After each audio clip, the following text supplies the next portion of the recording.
To warn you, I drank an entire pot of tea. All right, and we are live. Welcome to episode 27 of Narrations and Lamentations with Mittierim and the boys. I am, as always, your host, Mittierim, and with me tonight is only one of our two boys. We have Michael with us tonight. Hello.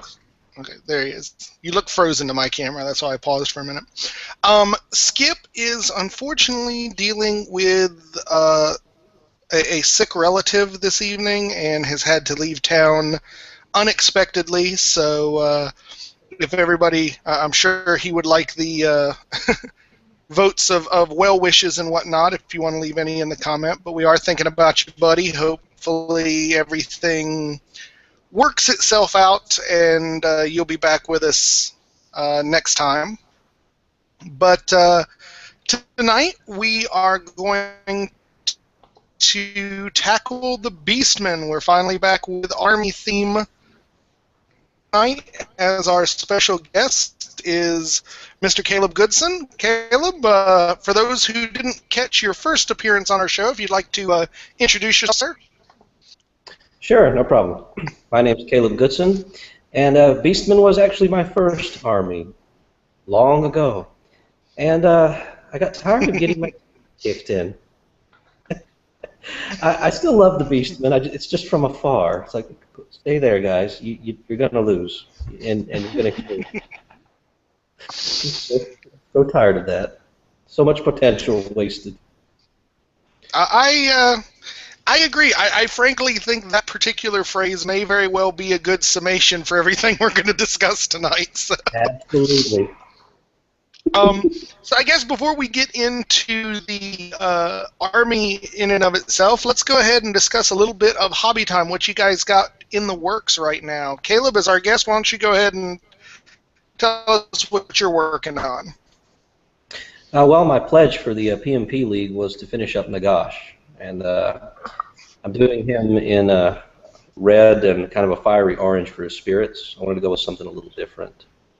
That's started a whole Undead Legions army, which I posted a few of the figures up there, and I've still got 60 skeletons to paint. I'm avoiding it. I don't want to do it, but I'm going to. I don't know why. Well, you, sir, are a braver man than I. In fact, for my Undead army, I think I only have about 30 more zombies to paint, and I'm going to be having my wife do it. So. What about you, Mike? What's on the table, or should I guess? Well, it has beards, and they're short, and have a lot of metal. It's more... German women. Yeah, those two. It's more swarms. And Caleb, I feel you're paying about the 60 zombies. Am I on some sort of weird little delay? I'm seeing you guys, like, yes, you respond slowly. Okay. I hope we're coming across right. Oh, Jesus. Well, for anybody watching, let's go ahead and preface this with we had a bunch of crazy tech support problems trying to get all on. That's why we were late starting today, so...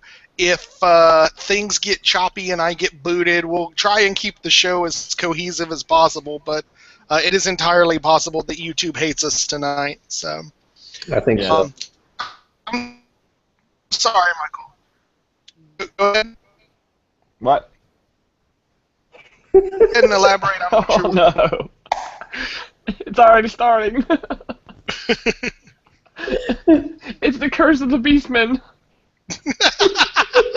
So you're saying that Beastmen are so terrible that they're breaking YouTube? Yes. Maybe if we talk a little slower than we normally do, the delay won't be as bad. Add in a couple more grunts. Me like Beastmen, thump with club. So where are you on your dwarves for brawlers? How many you got left? I've got a full 20, but that's 6 days of work I can put out. Well, that's good, because we're at, what, 10 days out now? Yeah. I told you I'd end up having a couple days when I finished. Provided you haven't forgotten anything. Oh, you would say that. I would, because I know you. Now I instantly dread everything in that box. Do you have all your crews for your war machines painted? Because that's usually something like what you would forget. Oh no, but they'll take me a day to do. Okay. Mainly because they're in various stages of being painted. So, as a side note, since we didn't get in a game this week for the channel, I'd like to talk to you after we're done about setting up a time for you and me to do sort of an intro video together for our Brawlers trip, kind of discuss our army lists and that sort of thing. Yeah, But I'm cool with that. we can talk about that later. So, for anybody who's been paying attention to on the PMP, you will know that I am well on my way to Lizardman Land. Yeah, that stuff. I'm working. I'm sorry, Caleb. I chopped you up. Oh, that's okay.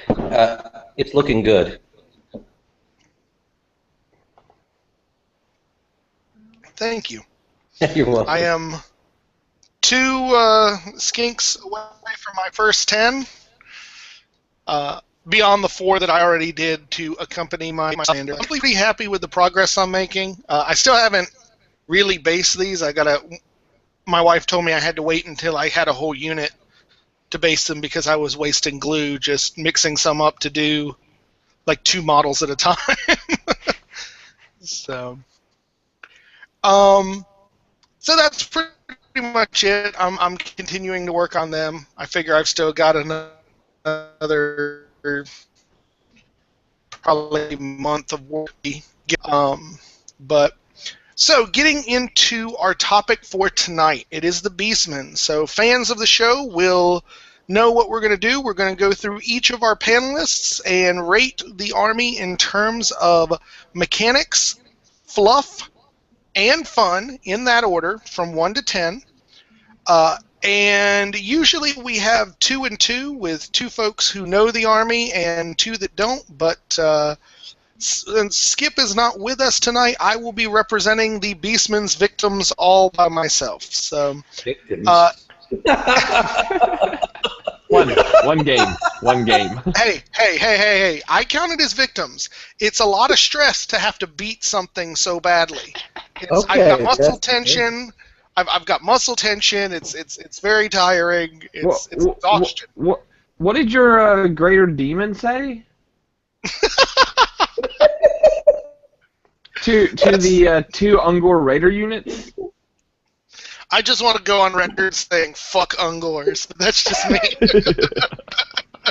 Oh, yeah, they're so awful. got kicked out. They're like the best thing in your army, which is retarded. Yeah, they're the cheapest things, and they're fantastic. Anyway, let's go ahead and get started with Caleb. If you would like to give us your ratings, sir, to get this show started. Okay, I guess we're going with mechanics first, right? Yes, sir. Okay. Mechanically, they really just disappoint. They're supposed to be this army that ambushes, and they come in on all sides. They're filled with fury. You know, when you're painting them, you should listen to Disturbed, the Animal. You ever hear that song? It just really just perfect for the Beastmen, and you're all excited, and you get in there, and you think you're going to ambush, and you have primal fury and all this stuff, and then they die in droves, just boom, dead. So I'm going to rate that a 1.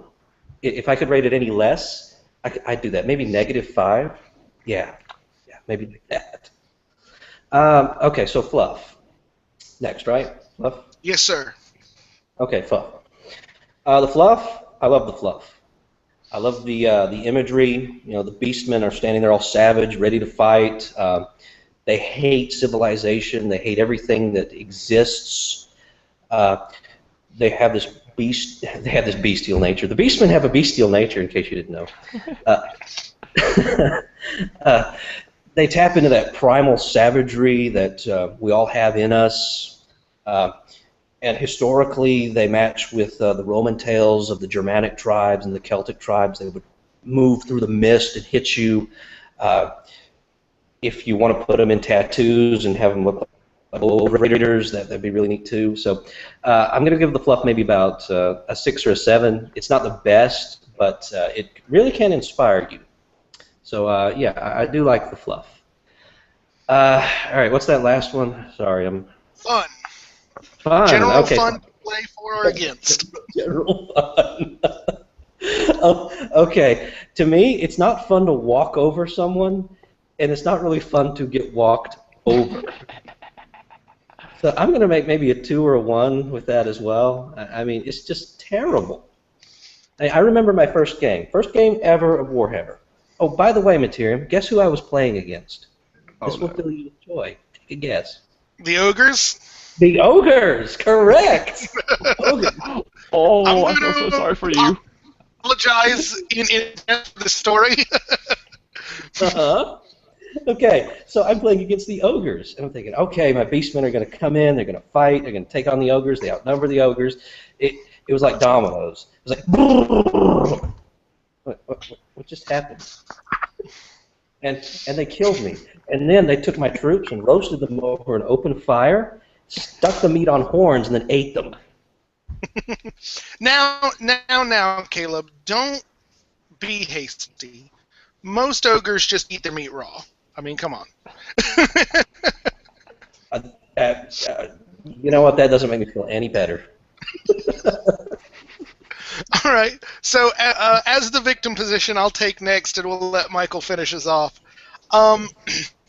In terms of mechanics, I absolutely agree. There is an awful lot of wasted potential in that army.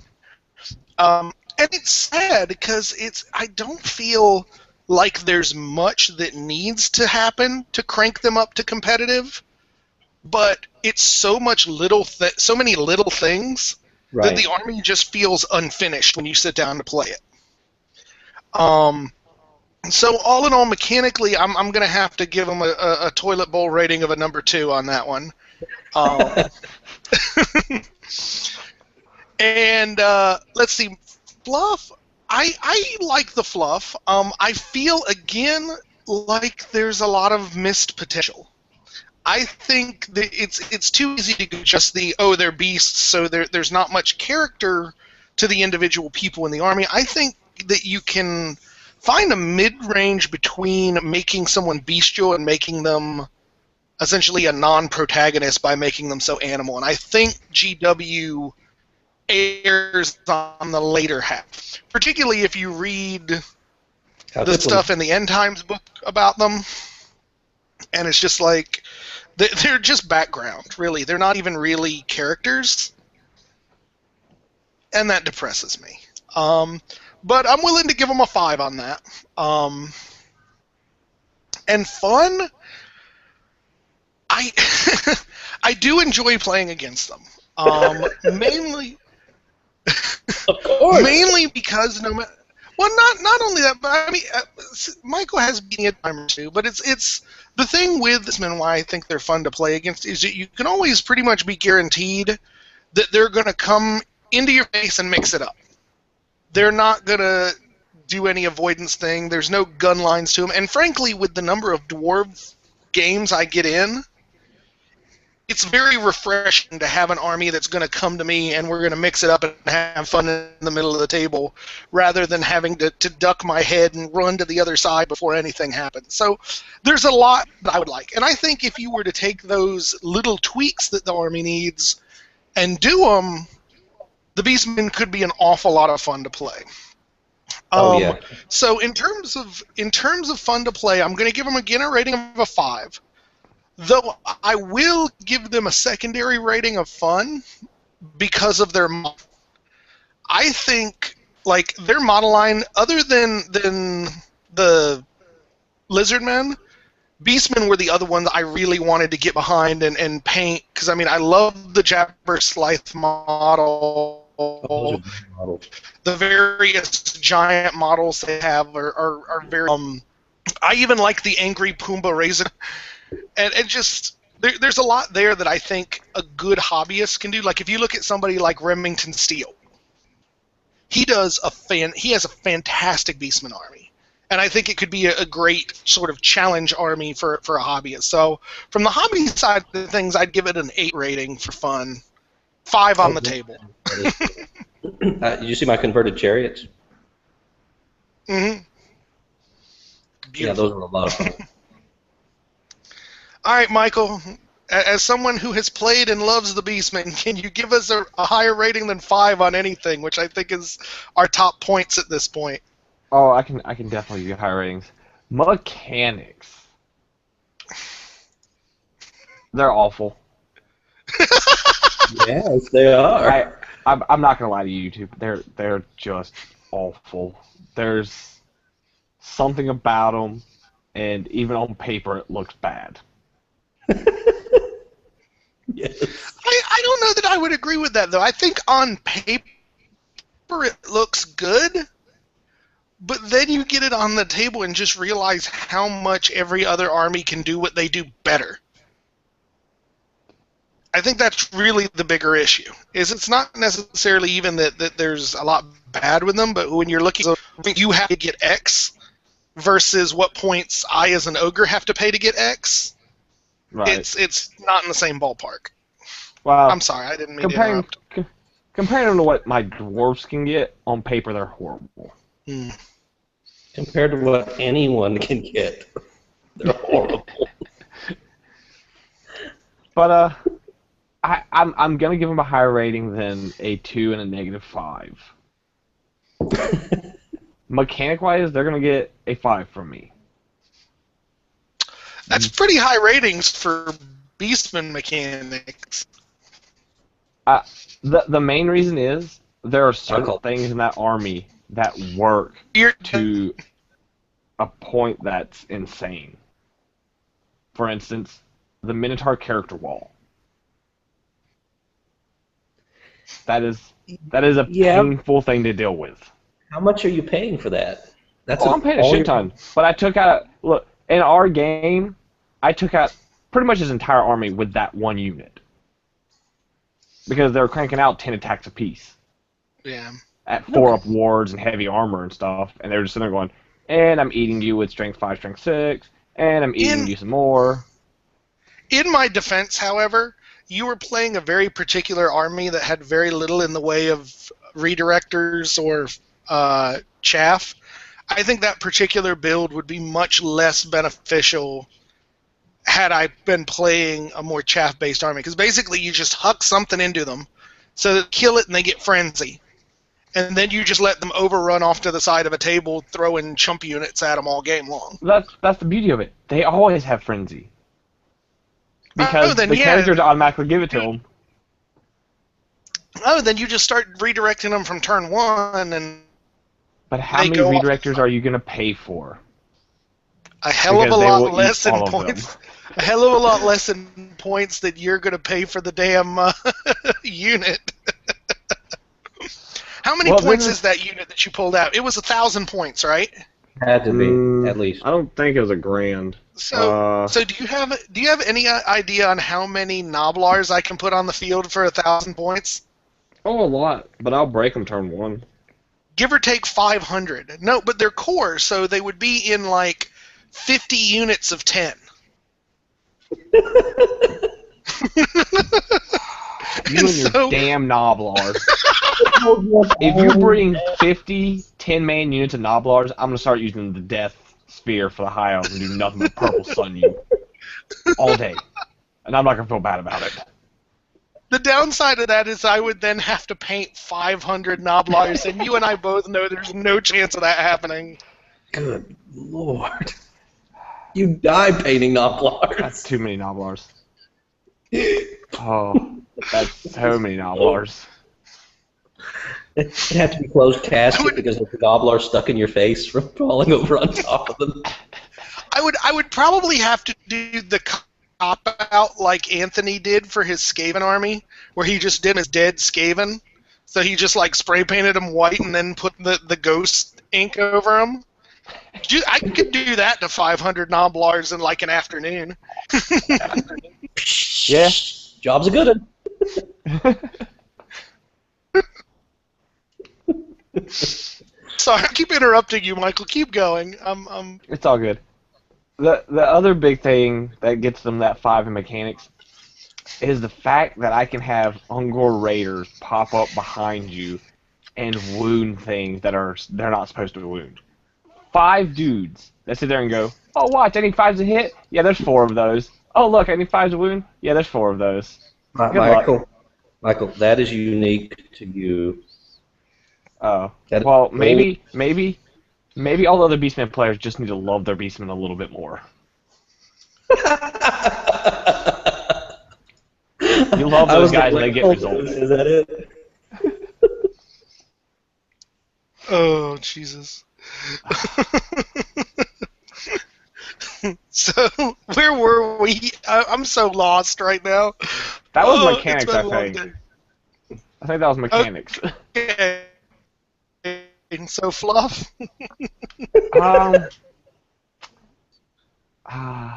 Fluff. I'm gonna give that a 7. I like the fluff for them, mainly because they're supposed to be the big villains, and they do nothing but, hey, we're evil because we're evil. They don't try and justify it. We're evil because we're evil,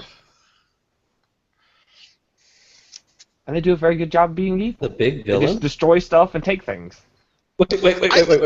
The big villains? They're not the big overall villains, but they do a good job at being villains of villains. Michael lives in a very disturbed world. I'm almost certain alcohol is involved. Oh, constantly.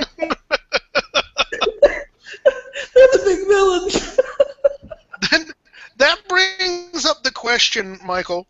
How much do you actually have to drink to discover that the Beastmen are the primary antagonists to the Warhammer world?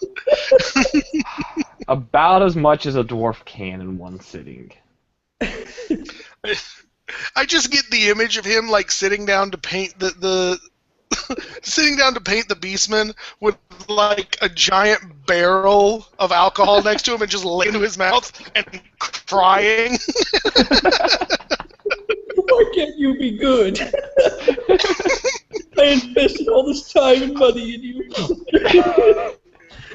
Come on, boys, we're gonna drink till they're good.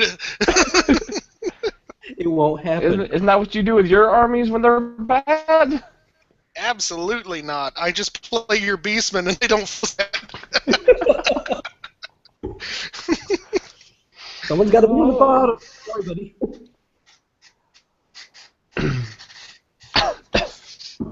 Alright, let's go ahead and keep going, because this is going to be a strange show, I think. Sorry, yes, it is. That's what happened. What about fun? I typically would say about an 8 or 9 on fun, because the dwarves I can expect to try and win with. So I go to the board and I hope for the win. With the Beastmen, I don't expect to win. I don't expect to be on the table after turn 3. If I get past turn 3, it's marvelous. I've surpassed all expectations for Beastmen. See, so the goal is not to die as badly as you could. Right. Right. Lower your expectations. See, and the army becomes great.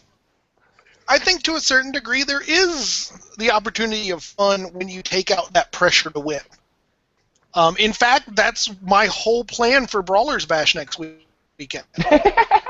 I'm going with the understanding that I am going to be screwing the numbers so bad that like people who would have no chance of being at the top tables are going to be at the top tables because they played me and scored 5,000 points against my ogres. See, and I'm going to be the opposite and drink the entire time.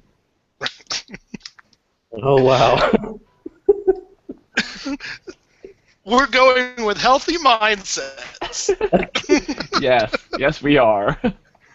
Okay.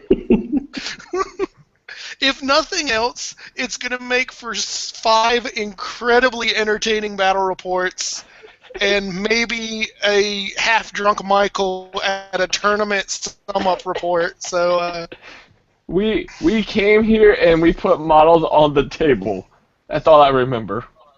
I don't know. I'm just disappointed that you've never used a dwarven accent. Dwarves don't have accents. Why does everybody assume they have accents? They're Scottish. Oh my god, they're not racist. Scottish. That is so racist.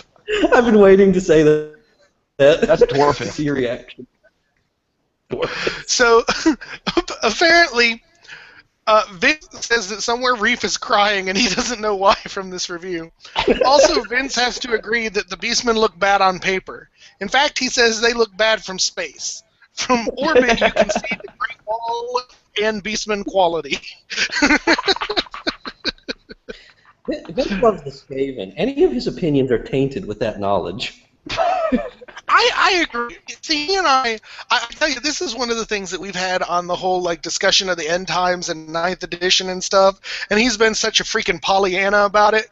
I keep going, well, you know what? It's very easy to be a Pollyanna when your army is number one after the freaking dust settles. Yes. I mean, Well, I don't hear Tweak I Headtaker think he laughing does anymore. have some, right. I think he does have a little bit of rose-tinted glasses on this one. But yes, you're a dirty rat man, Vince, and we know you hate everything else, so it's okay. You just happen to be right this time, is all.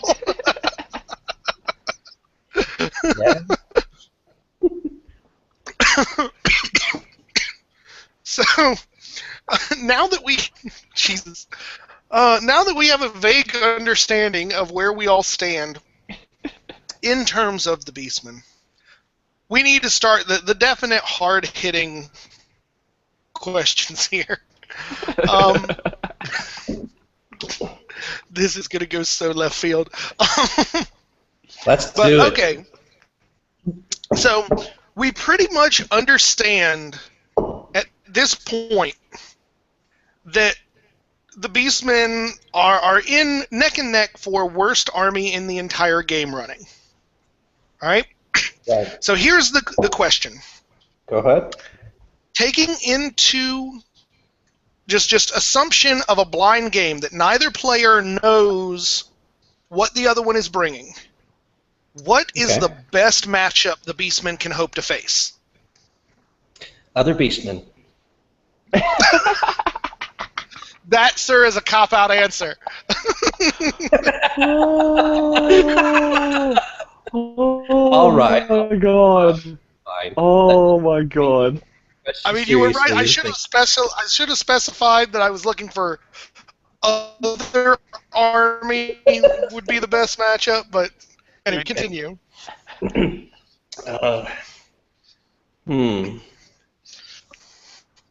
Let's see. Well, they die in droves. They're a glass cannon army. All glass and no cannon, unfortunately. Yeah. They're a glass army. I've got it. An entire army made up of just goblins, but without any special things that the goblins can bring, like the the fanatics and the doom divers. Just a solid line of just goblins. See, I would actually argue that they would be terrible against that too, because if you look at it in a 2,400 point army, do you have any idea how many normal goblins with no upgrades you would field? You would be fielding you'd be fielding 3 800 model units. So it would be like this. The Beastmen would never be able to chew through enough of that to make them not steadfast. We gotta break them one time. Okay, well then I got to go back to my answer. Then other Beastmen. There's nothing I can think of. I'm sorry, man. All right, Michael. Any good thoughts for your beasties here? With the right set of spells, Bretonia. Yeah, but I could see that. Maybe if you get Traderkin, but Well, not even Traderkin. Well, no, You're looking at Braystream. Well, not even that, man. You go Shadowcaster and you do Occams. yeah, okay, that. I don't care about the strength buff. I'm talking about the 2d6 in combat, and then I go, here's strength 3 hits, and you get no armor. Yeah, I mean something like that would be good. But I mean, Knights. Yeah, but I mean, you could also hit them up with like a unit of gore hitting them and getting Occams on them, and then it's just like a billion strength 8 hits is just going to chew apart a unit. I could see that being a good matchup for them. Who Yeah, but says I only have to have one caster? That's awful. That's an awful lot of eggs to put in just one basket. I mean, you don't get that spell. We're the Beastmen. We put everything in one basket no matter what. You don't even Well, the have problem that. is the Beastmen. The problem is the Beastman's basket doesn't even have a bottom to it, so it's not like... I've got eggs. Oh no.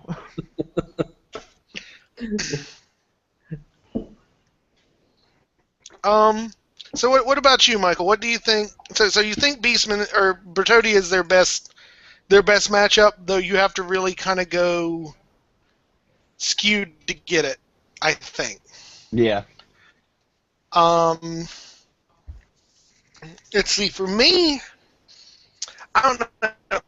I was thinking Empire.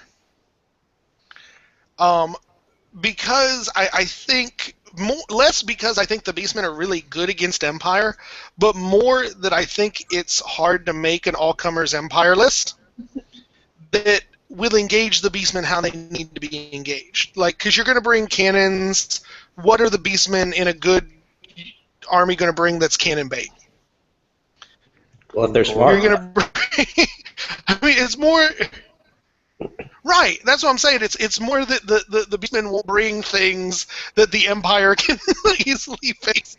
I actually had no idea. I came up with that question sincerely and honestly as a question, you guys, because I have no idea if I were a Beastman player what I would want to look across the table and see other than other Beastmen. I guess you just wish your opponent doesn't show up. Is that 3 points? I win.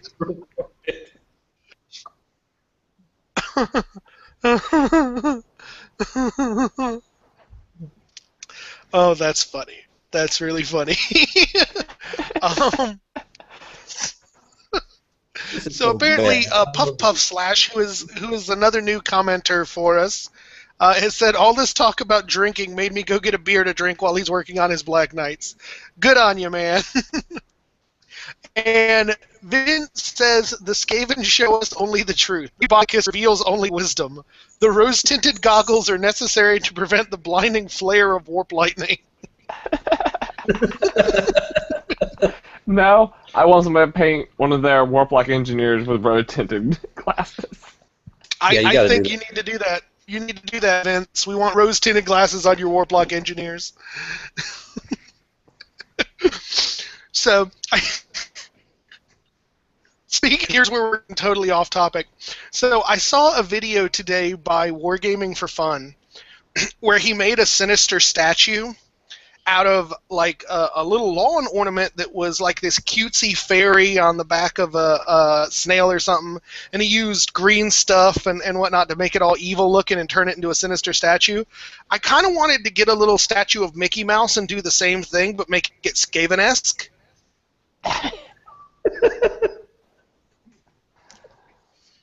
And that would be our sinister statue. It would be the giant Skaven god.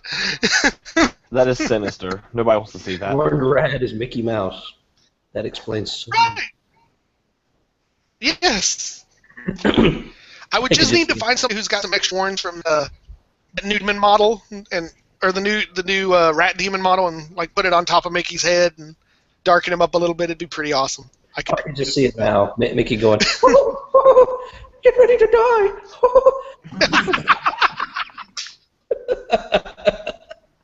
War fire coming out of his eyes. Is it weird that I want you saying that as a ringtone? Not at all. Stand up, my friend. All right. So, question 2.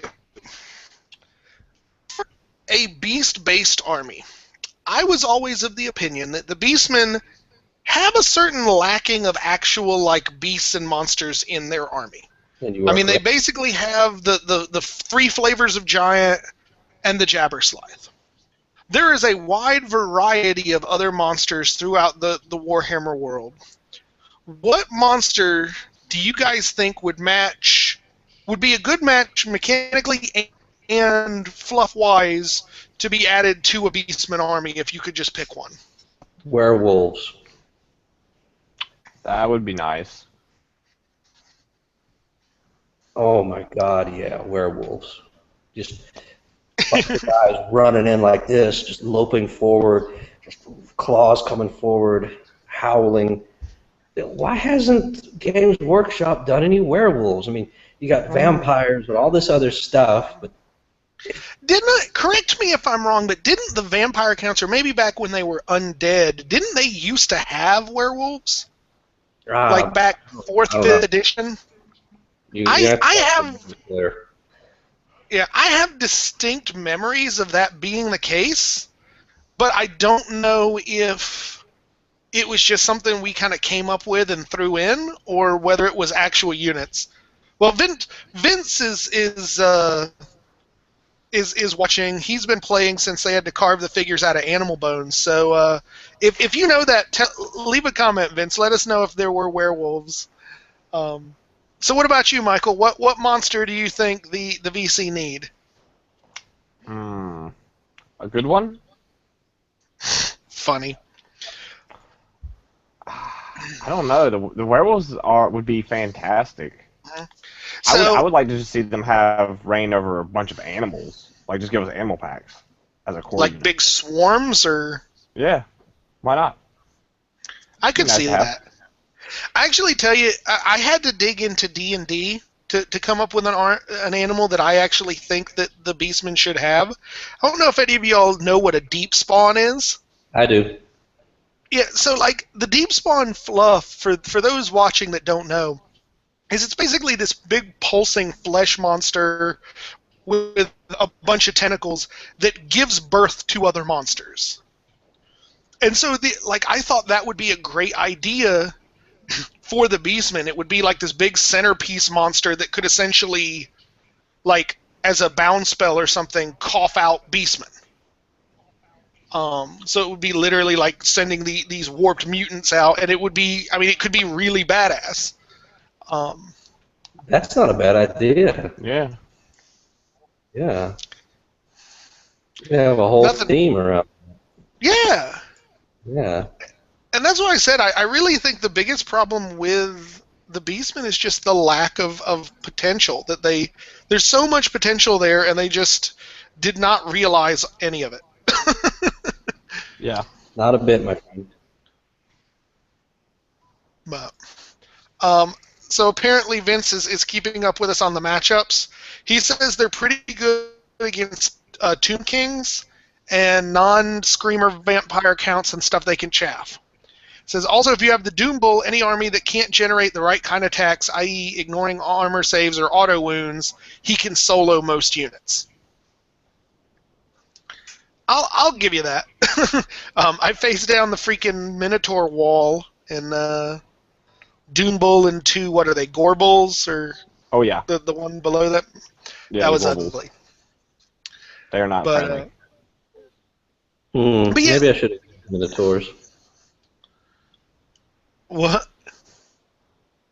I never used Minotaurs in my Beast army. They are amazing. They can't overrun with crap, but they are amazing in combat. They were so expensive. Mm-hmm. They're still expensive. Monetarily and point-wise. And in my younger days, I could not afford them.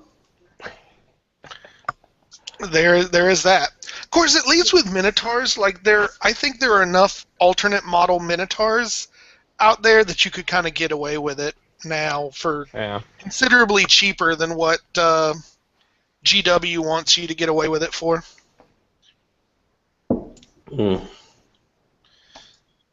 Like, I don't know. I think they're probably the best thing in the Beastmen army at the moment. Is just the bricks and Minotaurs, which is sad because there's so many other things that could be cool there. Like Centaurs. Oh my God, yes! No, we're not going to mention those. But no. Let's mention it because in terms of this, it's exactly the point.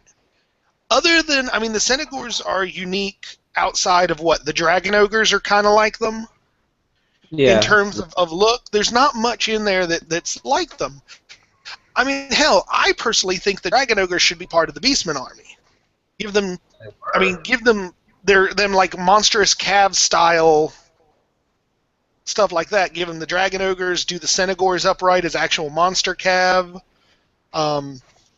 There's just a bunch of little stuff like that could make the army go from totally crap to a heck of a lot of fun. Yeah. Yeah. But. Yeah. And I think what would have been really neat, and this is just something that popped into my head today as I was thinking about Beastmen, was make a unit that's completely given over to primal fury, like to the point to where they're running on all fours. They've filed the bones in their fingers into claws, just naked, can't even use any weapons, unbreakable. I just think that would look really neat. That would be awesome. Yeah. And there's more missed potential. Yeah. I also, and maybe this was just because I spent too much time this week looking through my old book for Teenage Mutant Ninja Turtles and Other Strangenesses, the Palladium game, but it's like there's so many other animals that they could draw on for Beastmen units.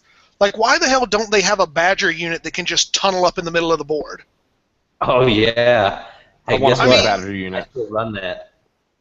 Give them just like blow up right in the middle of your unit. That would be freaking phenomenal. Yeah. And what about an improvement to the ambush rules? They're supposed to be the things that come every direction, and they don't do it. Their ambush rule is terrible and unreliable. Yeah. It's, yeah. Well, I'm going to have a problem with their leadership in general because I think they're not supposed to have great leaders. Now, I think, like, personally, I think you should have to, in essence, like, break a Beastman unit twice. Like, essentially, like, you if you win one break test, they become cowed, maybe they get less attacks or something, and then only when you've kind of brought them down from that psycho level of rage that they can get, can they actually be broken. Yeah. There's just a lot of ideas. Because, I mean, that just doesn't fit in with their fluff at all. They're supposed to be rage-filled killing machines. So hungry for battle that they're chewing on their own arms. And you get into combat and they go, oh, a couple of us died. Time to run. Guess we're not mad anymore. Then little tears come down. Yeah, it's just sad.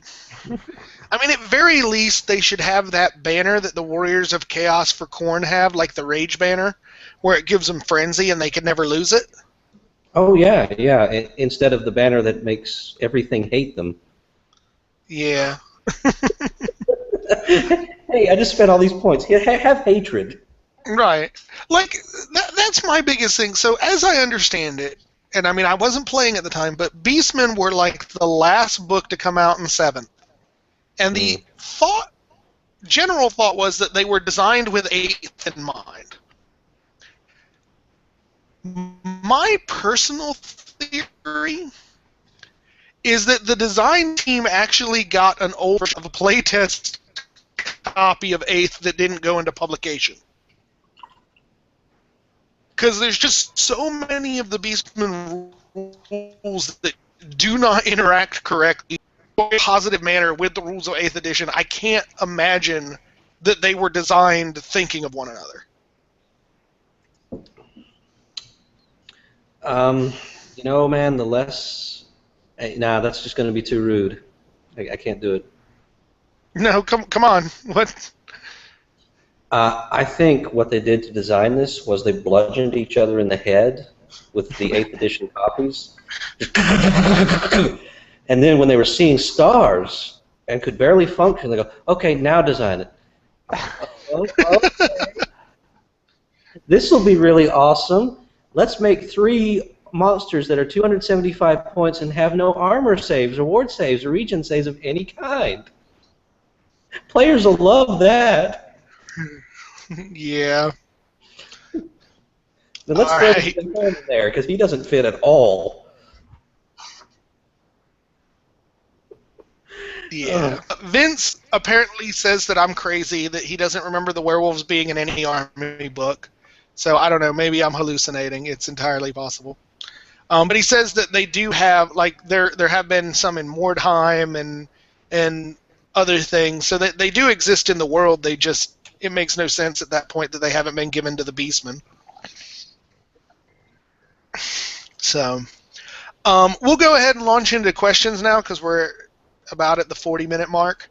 Our first couple of questions are coming from Vince. So, question 1. Beastmen are one of the younger armies as a standalone army. They've only had 2 books, though they do have a long pedigree. What has prevented them from being more popular? Is it just the lack of a book, or is it more a long-term problem with the way the army plays? Yes. Yeah.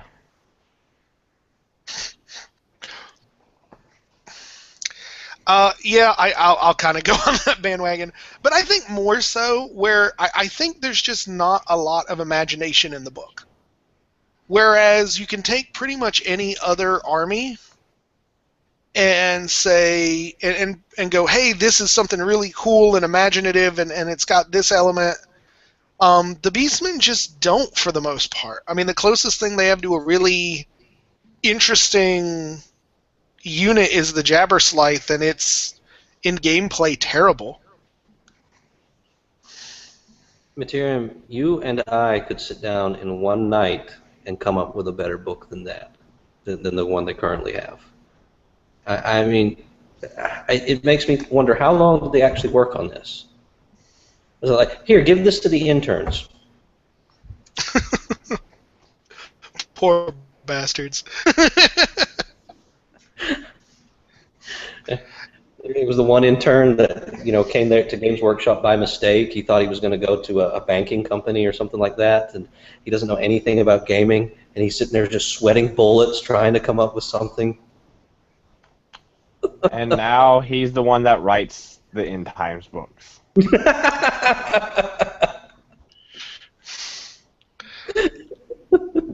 know, I want to deny that, but I really can't. But, all right, so I think we've pretty much beat that dead horse, which frankly would probably be a more powerful unit in the Beastmen army anyway. Dead horse. Dead horse. Oh. He's going to hit you with a dead horse. So, number 2. Choose a thing in the Beastmen Rare section and fix it without decreasing its point cost. I am going to go first on this one. I've been thinking about this for a long time for one of my Mittierim Fixes Warhammer segments. Everybody knows I have an unreasoning love for the Jabberslythe. Oh, so man, here's my fix. Here's my fix for it. It's 2 very simple fixes, and it draws from the original Jabberwocky. So we'll go for that, right? First of all, take away the stupid restriction that its aura of madness does not affect things immune to psych. That is absolutely stupid. Get rid of that. Yes, it is. So it's number 2. Bestial Skin. It has a 2-up ward save against non-magical attacks. Yeah. Done. Fixed. Don't even change the point cost. Done. You know what? That's exactly what I was going to do. I mean, oh, God. I was going to give him a ridiculous ward save and have the aura of madness affect everything, because this thing is so ugly that water won't show its reflection. That means even inanimate objects look at this thing and go, no. Yeah. Right. But that's what I'm saying is it's 2 very small things that would take that unit from being god-awful to actually being good and useful. I mean, yeah, characters are still going to pimp slap it, but at that point you've got to direct a character or something with magical attacks into it. It's going to wreck small units. And yeah, so that's my fix. You guys have to pick something different, so you can't just ride my coattails. Okay, awesome. I'm going to go with the Gorgon. Okay. First of all, let's go over, its mechanics. It's supposed to be a stone thrower, right? No, not the Gorgon. The Cygor. The Cygor. Apologies. Yeah, I get the name wrong. Okay. So the Cygor is supposed to be a stone thrower, right? Based off its ballistic skill. What's its ballistic skill? Like 2. 1. Oh, right. 1. It's supposed to be a ranged unit with a ballistic skill of 1. So first of all, change that into a true stone thrower. Okay? It's not going to be ballistics based anymore. Okay? It's going to be like a war machine. So get rid of that. No more 1 ballistic skill. Ridiculous. Second thing, give that thing some kind of save. Probably ward save given its ties to magic. Not too high because it's supposed to be a ranged unit, so maybe 5. So that way it doesn't get one-shotted by cannons. It's supposed to be a viable war machine. The third thing I would do is I would increase the range that it can affect miscasts. Just while it's What's there, the range on it now? It's short. Yeah, it's terrible. Here, I've got the rules right. No, never mind. I don't have them. It's pretty bad. It's not enough to be viable. Let me put it that way. It's not 275 points worth. I would make it across the board. Just as long as it's there, your wizards are going to suffer. And as powerful as the magic phase is in Warhammer, that would be great. That would be a very good anti-magic rule. So yes, and in addition to that, it makes you re-roll successful ward saves with that big rock it does, because it's supposed to be anti-magic. So ranged anti-magic, we've got a flying tank with the Jaberslithe. Now we go to combat with... I'm gesturing towards you, Michael. I saw you gesture and I was completely thrown off. I did not understand it. My bad. That's okay. It looks like I'm gesturing towards you from my end, so it's probably not. It's probably like off into space or something. No, you were actually gesturing towards my picture on the thing. I was out of it. He's just been drinking again. Focus, man, focus. I want to fix the Gorgon. Of course you do. You have one. I want Zola to be fixed. So what are your fixes? Well, he has to have some kind of save. I'm thinking 4-up regen. Seems like a reasonable thing for him to have, as in the fluff it talked about them being beasts that regenerate wounds. Yeah, okay. I would give him the hunger from the vampire counts. What does the hunger from vampire counts do? Not much. Yeah, but it would fit the fluff. When you cause a wound, you roll, I think it's a 6, maybe a little bit higher for him. Maybe a 5 or a 6, and he gets to heal the wound. Yeah, but that kind of makes his swallow whole rule. Yeah. I might widen the hunger rule for him a little bit, because with the way the hunger works is if you have caused 1 wound at the end of the combat, you roll, and on a 6 you get a wound back. I would make it for the Gorgon that each wound that he causes in a round, he gets to roll a die, and if he rolls a 6, he gets a wound back, including your thunderstorms. Yeah. So theoretically, he could just go from like nothing to fully healed if you're rolling like a god. Yeah, definitely improved hunger would be awesome on him. I think that's really all he needs is improved hunger in the 4-up regen.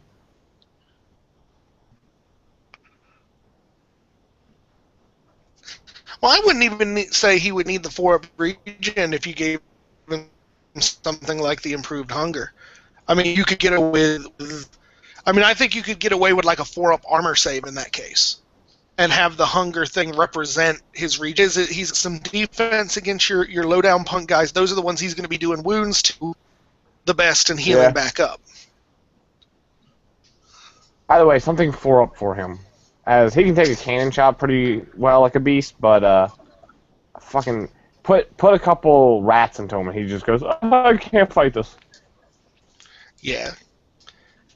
Which is really one of the sadder things about the state of monsters at the moment in general. Oh man, monsters. Okay, all monsters need to be stubborn. Hey, my Gorgon's stubborn. At least. Well, some monsters aren't. Well, those monsters are stupid. They need to become stubborn. Actually, I think the biggest, most egregious fluff terms is actually the Bastillodon from the Lizard Men, because like it specifically goes into the fluff and uses the word stubborn to describe them. And I mean the way they're described, they should probably be unbreakable, but they don't even get stubborn. That's amazing. Yeah, it's pretty god awful. Particularly for a unit that you should be like turning around and showing your ass to so you can beat them with a big freaking club. I mean, at least give them stubborn, not taking more penalties to do that than it's worth. Yeah, that makes no sense. Why do some monsters have an advantage from being attacked from the rear? That's the last thing you want to have happen. Exactly. Like the Chimera. When am I ever going to use that? Only if it's a tragic mistake. Right. Oh no, this wasn't supposed to happen. Yeah. Quick, use its tail. Well, and with the Bastillodon, it's even worse because the Bastillodon's not even a combat monster. So it's not like you're going to be running it into combat and then, oh, somebody just happened to come up behind me while I'm trashing this unit with my 3 attacks at weapon skill 3. It's not so much a tar pit as it is a little puddle. Right. Well, it's just, I mean, if you at least gave it, like, if you gave it unbreakable, it could be a tar pit. But it's basically like a war machine for them. And it's just, it makes me sad that they go into talking about how stubborn and tractable they are, and they don't get stubborn. That's amazing. All right. So question 3 from Vince. If you could pick 2 units of Beastmen to survive into 9th and join a larger Chaos faction, what 2 would you pick? Gores.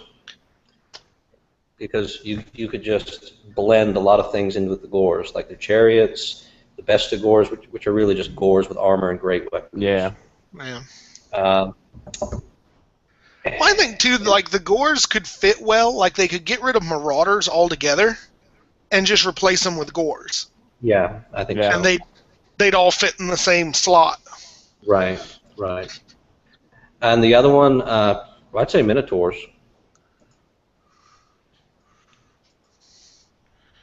I can see that. I think the Minotaurs are definitely something useful or unique they have. Yeah, which I think that they should replace ogres entirely in the Chaos Force. I mean, it's just redundant. Yeah, I don't know why that. It's Games Workshop. They do weird things.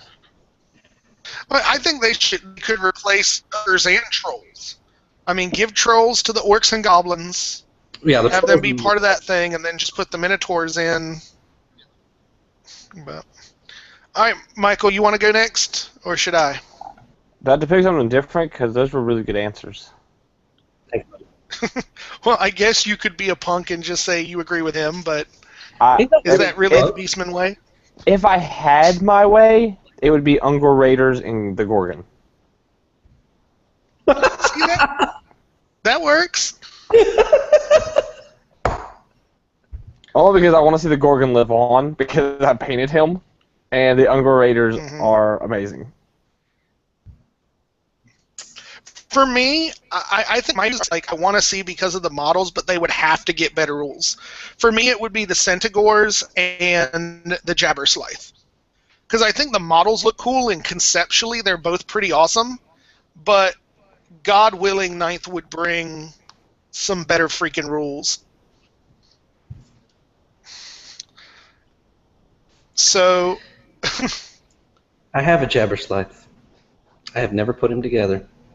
Really? Mm-hmm. I love the mod. I was originally going to figure out a way to... I still haven't bought one, but I was originally going to figure out a way to like turn him into a Mutalith Vortex Beast for my Chaos Army, because I love the freaking model so much. Oh, the model's great. I mean, it's everything the Beastmen should be. Ugly, dirty, hairy, and completely unappealing. Right. Just perfect. That is everything they are. They are completely unappealing. Absolutely. But maybe that's it. Maybe I just discovered it. The Beastmen are a meta joke by the designers.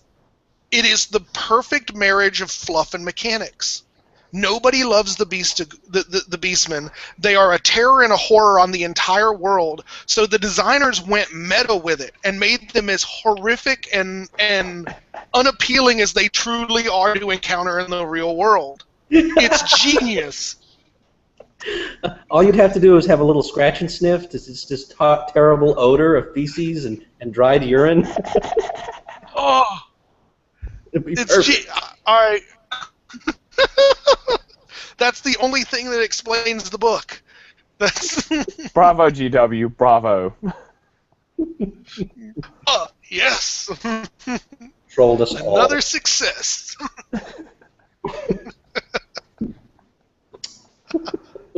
All right, so question 4. How awesome are Doom Bulls? I mean, pretty awesome, right? Yeah. Yeah. Yeah. They're schwanky. I like them. It's kind of interesting that none of us chose Doom Bulls as continuing on tonight. They're awesome. I guess you could theoretically include Minotaurs, but yeah. I mean, they're just Minotaur tails. They're awesome. They're just not as good as your Gorgon. Right. They're not as loved as my Gorgon. Oh, okay. Okay, that's more true. Okay, so the next question comes to us from Kieran Dunleavy. He says, to all of us, if we were the leader of a Beastman horde, would you be a Beast Lord, a Shaman, or Doom Bull? How would you fashion your castle of poo? How would you organize the defense of said poo castle from a siege? I'll take this first. Go for it. All right. First of all, I'd be a shaman because I could sit in the back and let the other guys run out and get killed and hopefully run off the board before I get killed. As far as the poo thing goes, I'm going to say this, and I want you to listen carefully. Beastmen don't build anything. They don't build anything. They hate buildings. They see a building, they go, civilization, die. So even if they used poo, it wouldn't be as a building material. It'd be like smearing it in their face as a perfume. There's no poo castle. There's no any castle. There's no structure.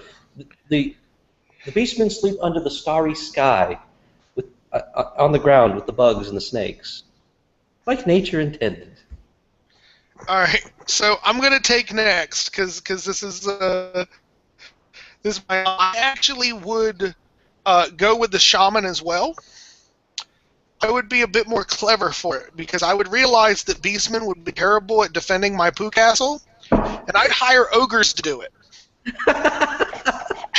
And I would use all of my magic to summon beasts to satisfy the hunger of the ogres. That way, you get defenders of the castle and creators of the poo castle at the same time. Oh my god. You would end up having like epic ramparts of ogre crap like raised up around you. It would be undefeatable. Whew. Michael, it's your turn for this very serious question. Oh, I think we took a turn way at the beginning of this. Dude, seriously, we got this particular question at like noon. This thing was off the rails then, and we were 9 hours away from starting. I'd go Doom Bull. Crush things, take them. They're mine now. Then crush those things I took because I don't like them anymore. So what you're saying is you would defend your poo castle by not being there anymore because you've run out to go crush things. Exactly. I don't need a poo castle. I'm gonna take someone else's poo castle. And then when I'm tired of that poo castle, I'm gonna take someone else's. Right. Okay. That's some lofty ambition there, bud. Everyone's Poo Castle is mine. Well, no, he only said Poo Castles, so he's only going to be fighting other Beastmen. Right, because I'm not. I don't have a suicide wish. I want to win something. He's got to have his best match. Once in a while, a Bretonian village of just peasants. Right, dude, peasants would own you. The sad thing is that they probably.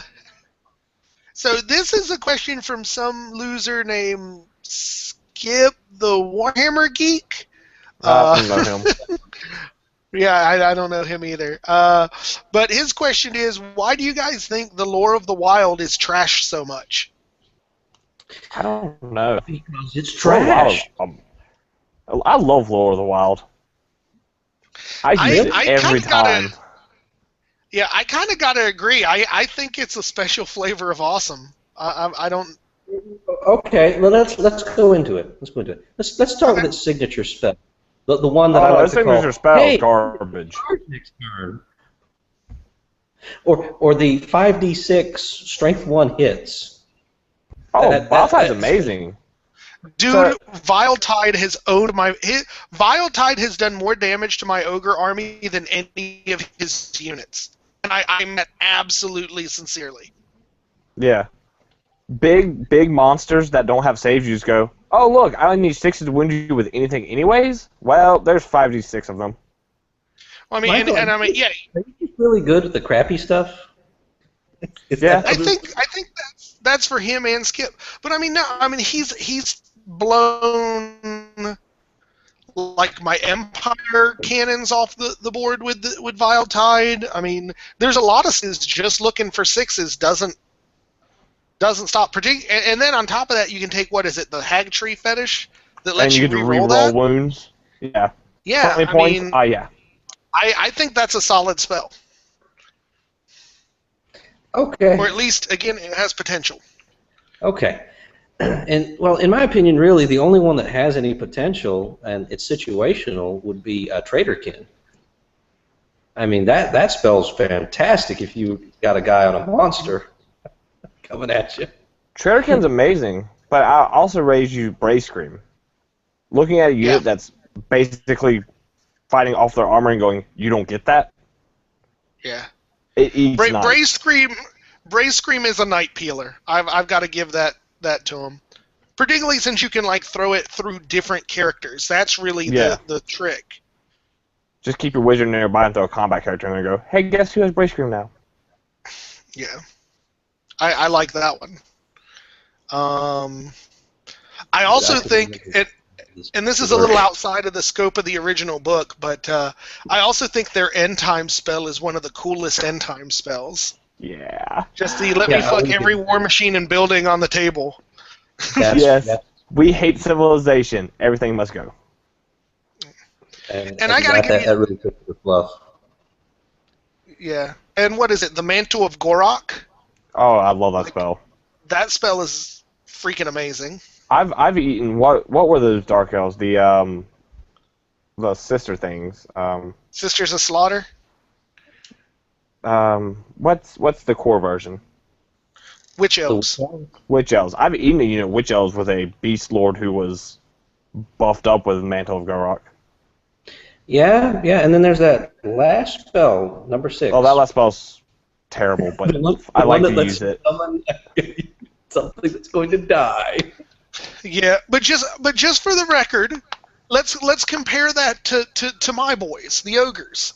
I would argue that you have just as many terrible spells in the ogre lore, but the ogre lore is solid. I mean, you've got the Maw is garbage. Yeah. It's just terrible. The Panic one is for the most part terrible. Yeah. And I would say your magic missile there is situational. So I would say you've got basically the same level of good spells, or the same possibility for good spells in the two lores, but the lore of the wild gets so much more crap talked about it than the lore of the Great Maw. I think it's just because the Beastmen overall are bad. Yeah, I think it's easy. It might be easier to make the Lore of spells the look Great better. Maw. Yeah, the Lore of the Great Maw takes a pretty good army, in my opinion, the ogres, and makes them better. Yeah. I mean, it does. It Mhm. helps them. The Lore of the Wild Doesn't do that. doesn't do that. And most of the good spells are situational. It's like, oh, it's really good here. Oh, it's really good here. There's nothing in there that I would say, oh, I've got to have that. I just must have that. Like, no, I'll go with a different lore. Every time. Yeah. Now, I think the other thing that may make the Lore of the Wild look so bad is that the other two lores that the Beastmen have access to, or the other three lores, is good. I mean, you basically get arguably the three best lores in the game, or the Lore of the Wild. Right. right. I exclusively take Lore of the Wild. And we've already discussed your drinking, so let's not get back into that. Yeah, but you find success with the Ungor Raiders, so I mean, you're a special case.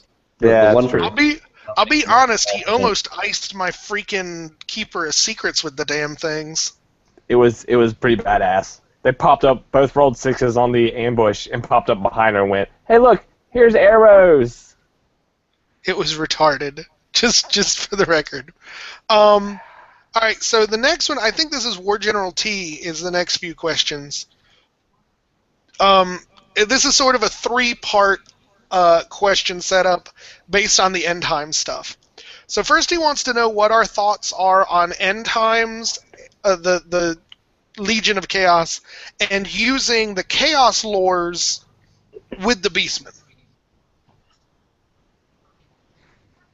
Well, you have the I win button in the Slanesh lore. Cacophonic Choir, I mean, that would be great for anything, anyone. Let's see. You have the Nurgle lore, which has some great buffs. So that's nice. The Tzeentch lore is okay. I mean, I really don't use it. Yeah. I mean, they could work. I personally wouldn't take them. I would use Lore of Beasts, Lore of Shadow, or Lore of Death again. Yeah, I agree. I think they just compare unfavorably to the other BRB lores that they can get. Yeah. And so I guess his second follow-up to that is, what lore of the three do you like best, and what sort of units would you use it on? Well, is someone holding a gun to my head? For the sake of this question, let's say yes. Oh, okay. Okay, here we go. I don't like Slaneshi magic because it's not too unsporting, so I wouldn't use that. I think Nurgle is disgusting, and I won't use that, so I'm going to have to go with the Tzeentch lore, which is not the best, just because I don't like the other two. And I would use the Tzeentch lore on my enemies. I actually think probably in terms of worthwhile tactics, I think I would go Nurgle and just hide a Nurgle caster in either a big unit of Bestigors to essentially pump their toughness so that you're not killing so many of them before they get to swing, or an even bigger unit of Gors and just turn everything they do into poison. Yeah. Okay. Yeah. What about you, Michael? Are you going to step up and defend Slanesh magic? Oh, God, no. Last time Slanesh was on the board, my Beastmen ate him. Right. You're never going to let me live that down, are you? I'm not. That shouldn't have happened. It should never have happened. It did. And I'm happy about it. I'm glad I can bring so much joy into your life, my friend. You know, if I'd done it with the dwarves, I wouldn't have felt that great. I did it with Beastmen. That's an accomplishment. Yeah, and I'll tell you right now, those demons got kicked out. They got kicked out? of all hell, or what? Oh, Empire Chaos Waste, everything. They just got kicked out. You guys can't be anymore. Oh, you're useless. Gone.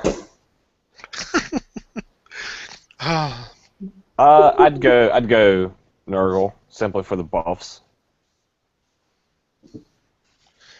Yeah, I agree. And his third question to me sounds like his second question, so I'm not sure. But he says, beyond Gores and Gore Chariots with Nurgle lore, what other units benefit from each lore?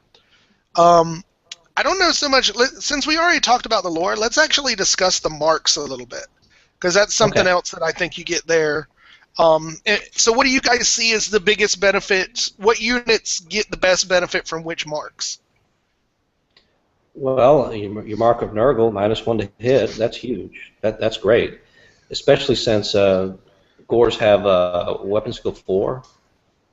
I mean, that's nice for a core unit. Mm-hmm. Getting a 6-up ward save against everything, potentially 5-up if you have shields, that's great too. Yeah. The mark of Khorne, it'd be too easy to redirect them. Frenzy's overrated in my opinion, unless you are in the thick of combat. Mm-hmm. Mark of Slaanesh, Beastmen, quite easy with their low leadership. So being immune to fear, terror, and panic, that's good too.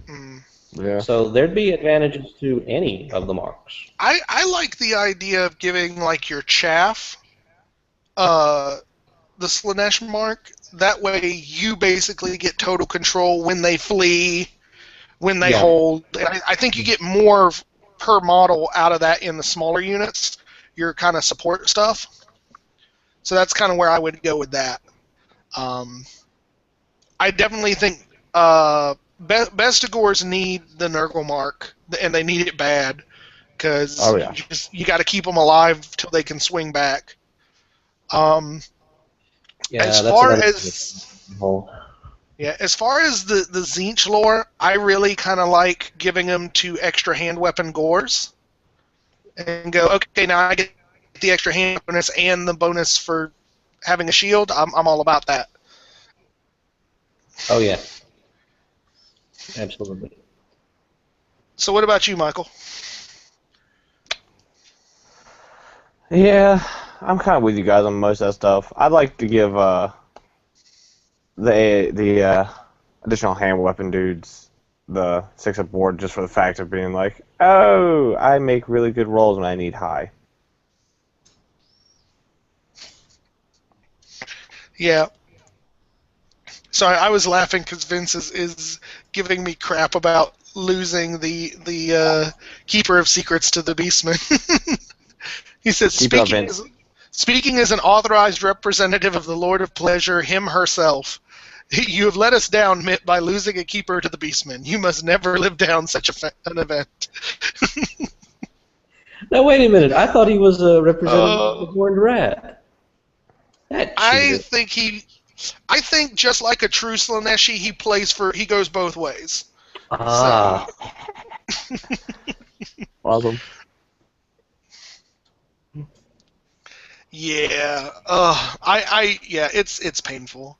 That's what I get for like trying a strange like new list.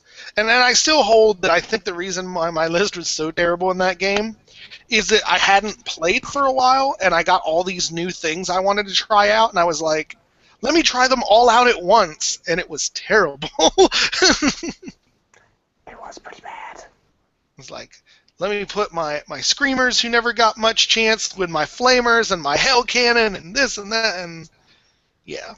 So your Hell Cannon didn't do bad.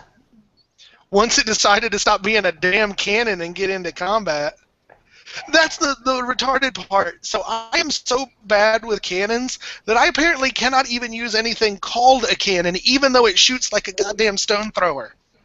Yeah, it was fun. Pay attention to the sounds. That's why I'm seriously, I am not bringing a cannon to Brawlers. Because I'm like, I can't do shit with them. So I might as well not gift my opponent 200 points.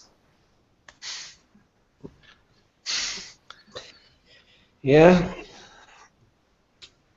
It's sad. The whole reason for not taking any of the Beastmen rares. Yeah. Only I'm going to give you 275 points. Right. Poor Jabberwock. Like, I want it to be good. I want it to be good. And you know what's retarded is this is I'm saying I want it to be good, and I'm the guy who plays a slaughter brute regularly. Yeah. Yeah. It's like I would argue that the slaughter brute is one of the, excluding the Beastmen of course, one of the worst monsters in the game, and it's still head and shoulders above anything in that stupid book. Yeah. The Medusa. You think the Medusas are worse? Leadership 2. Yeah. 2. Yeah. And my Gorgon killed one once, pretty casually. Yeah. All right, I'll give you that. Yeah. All right. So what are we looking at? Like the Beastman rare section, then the Medusa, then the Slaughter Brute. Is that a good like ranking of power there? You might be. You might be. Yeah. Terrible. Oh, all right, guys. Well, I think we've been going for an hour and a half. Let me check the comments again, as I think they're coming in fast and furious. Yeah, we've been kind of quiet up to this point. So Vince says he goes for Skaven during the day and for the Slanesh all night long. It's just himself and Lionel Richie in there. Wow. Yeah. Oh, Vince, And no. War General T says Brawlers might be the time that I would win and kill with a cannon. Probably, but you know what? I'm not willing to take that chance. I'm gonna go in. Like I said, my whole plan for Brawlers is to go in and completely skew the results by giving 5 games of 5,000 points each to my opponents, just to see what happens. I'll be right back. Just continue without me for a second. Okay. Should I be afraid as he's like going away for something? Well, he can't get us. I mean, we're in different rooms. In different states. But yeah, that was my biggest thing I was thinking about in terms of my Brawlers list is, do I take the cannon or do I not? I mean, I only have one, so I obviously wasn't going to go double Iron Blaster cheese. And I'm god-awful with cannons. There's I have never done well with one. Yeah, really anything that's black power charted, you're bad with. Except my lead belchers and my man-eaters, and that's what I'm going with instead. They're also not black powder charts. They just black power charts. Normal. Okay. Yeah. Yeah. Whereas if it's black powder chart with me, I'm fantastic with it. Well, let's hope so. They released the well, I don't want to get into too much of this or we won't have anything for our video for Brawlers. But strangely enough, the dwarves are like tied with the Empire for most common army at Brawlers, which is just kind of mind-blowing. So everything good, Caleb? You back? Yeah. My dog was getting into something he shouldn't. Oh, okay. All right. Well, that was actually, as far as I can tell, the last comment. Was War General T there, thinking that I might have skill with a cannon sometime, which it's the positivity is appreciated, but I somehow doubt it. I'm actually looking forward to playing Once Bitten in the first game of Brawlers and getting the beating of my life. I've never looked forward to losing a game as much as I'm looking forward to this one. Figure if anybody can get some actual tactical acumen through the fluff that surrounds me, it would be the Godfather himself. So I'm looking forward to it. And he'll talk to you in that really calm voice he has. Just, right. Okay, now what's gonna? I'm gonna kick your head in. Right. And he'll just have to say it right after deployment. He'll be like, all right, Josh, what's going to happen now is you're going to pick up your entire army and put them back in the box.